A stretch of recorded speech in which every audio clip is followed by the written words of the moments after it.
Sports cars in the summertime at Wisconsin's Road America. It sure sounds good, doesn't it? As we welcome you to the IMSA Road Race Showcase. It is part of the 2019 IMSA WeatherTech Sports Car Championship. 35 cars in total. 35 glittering sports cars in total. You see the class breakdown right there. And this could very well prove to be a pivotal round in this year's championship. Let's get you to the four respective class Motul Pole Award winners. And Dane Cameron, that's his second of the year in DPI, third for the number 6 Team Penske Acura. As for the 38 LMP2 car, that is the second one for that team.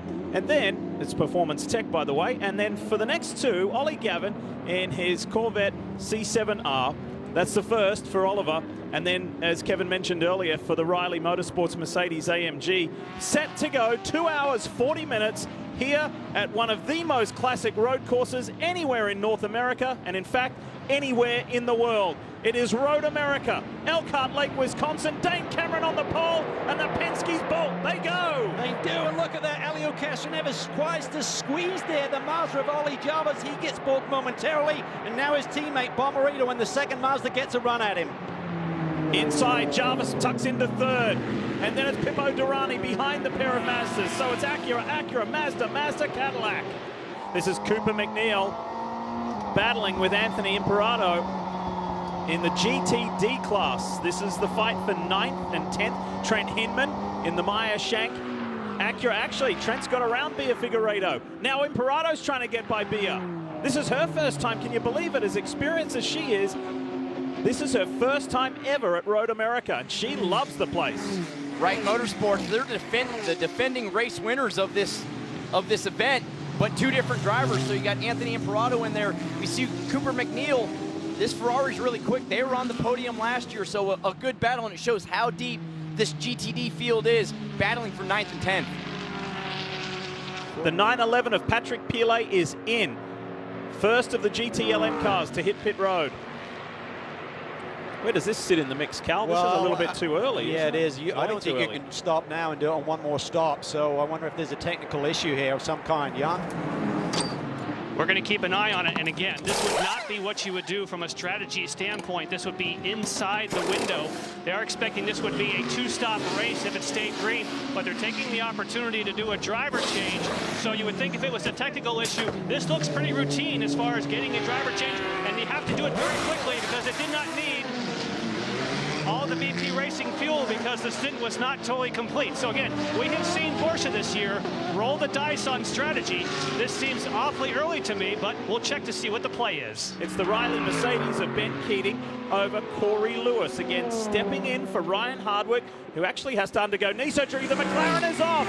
The Compass McLaren and Matt Plum out in the grass through the kink, but a lucky escape.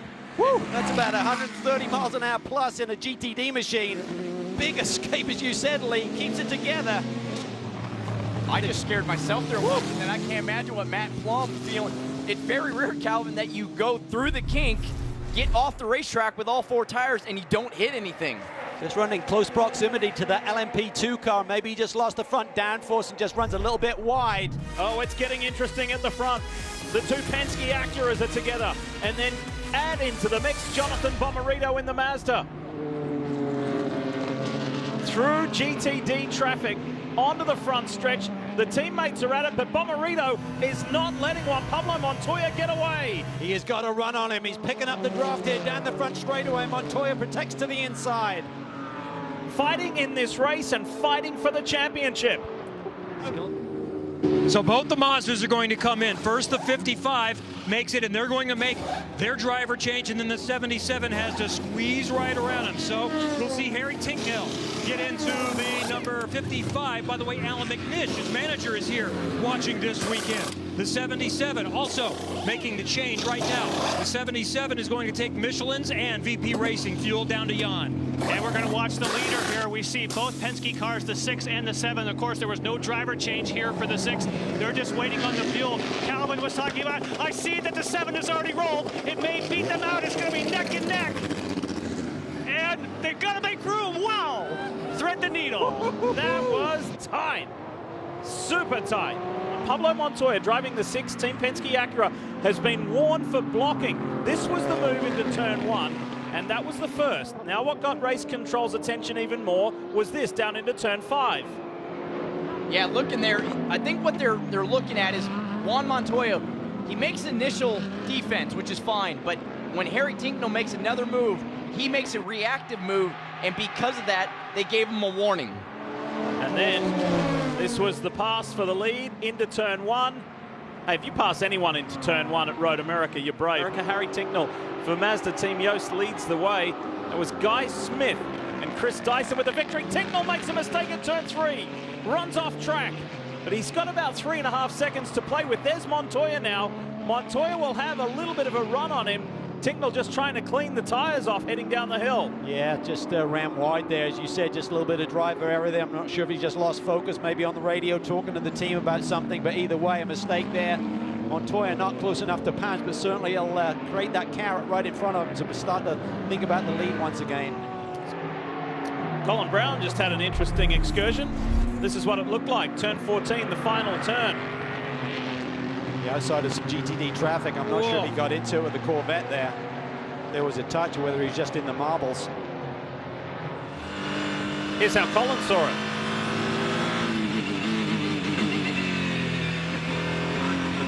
Oh yeah, there's the touch there.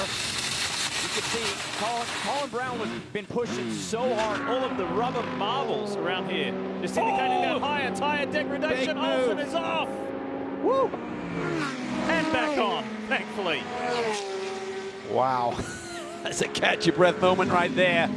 Super high speed, even in a GTD car. They run about 130 through that corner to run wide. It's a rodeo ride, and he hangs on to it. Action within the top 10 in GT Daytona. Watch the Porsche here, through the kink, off the track, dirt and grass tracking it. He was able to hang on. Whew. A wild ride for Wright Motorsports driver Dennis Olsen. This is going to be a straight fight to the end between these 3 cars. Good or bad news for Dane Cameron. You look at the clock, there'll be 2 more laps to go, or 1 3/4 laps. There'll be about 10 seconds on the board when they come around to get that white flag.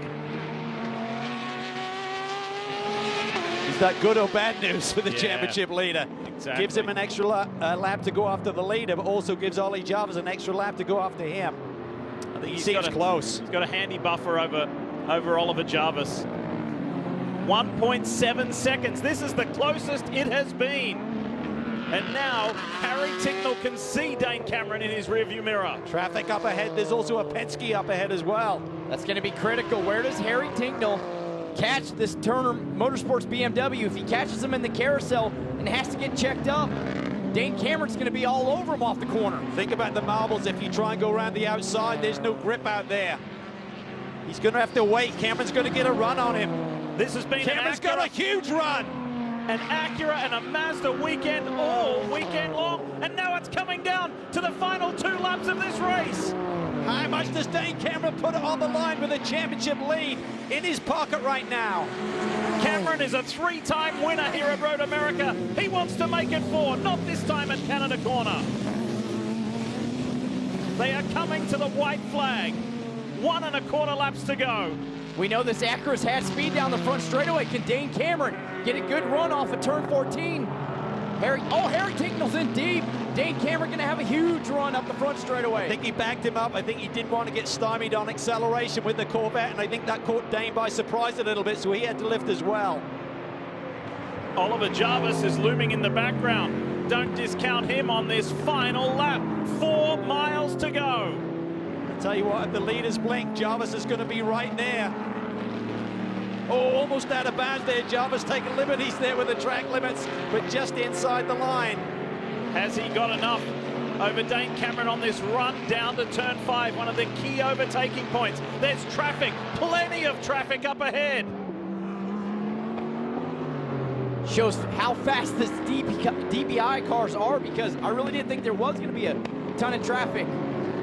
Oh, little lock up there. Tincknell's in deep. He's stymied. He blocks Cameron. There's damage to the front end of the Acura. Jarvis is right there. Who is going to get this? Any of these 3 drivers could win this motor race. Is Cameron's car damaged on the front end? He looks to protect that inside lane. He sees that Jarvis is on the attack as well. That was pretty defensive driving from Harry Tinknell. Traffic again will come into play into the carousel. So risky there. He just clears that Compass McLaren. Look at Jarvis. He's got nowhere to go. He just has to wait. That's it for Jarvis. That stopped him. Now it's down to 2. Harry Tinknell and Dane Cameron. Tinknell seems to be struggling a little bit for grip here late in the going. He's vulnerable, but he's just got 2 corners to go. LMP2 traffic stays out of the way. This is it. Can Mazda get 3 in a row, or can the championship leader get his 3rd win of the season? Brian Sellers there. Dane Cameron goes around the outside. Is this going to be a drag race to the finish? Dane Cameron, what's he got for Harry Tinknell? The Mazda may do it. The Mazda will do it. 3 in a row for Mazda Team Yost. How about that final lap?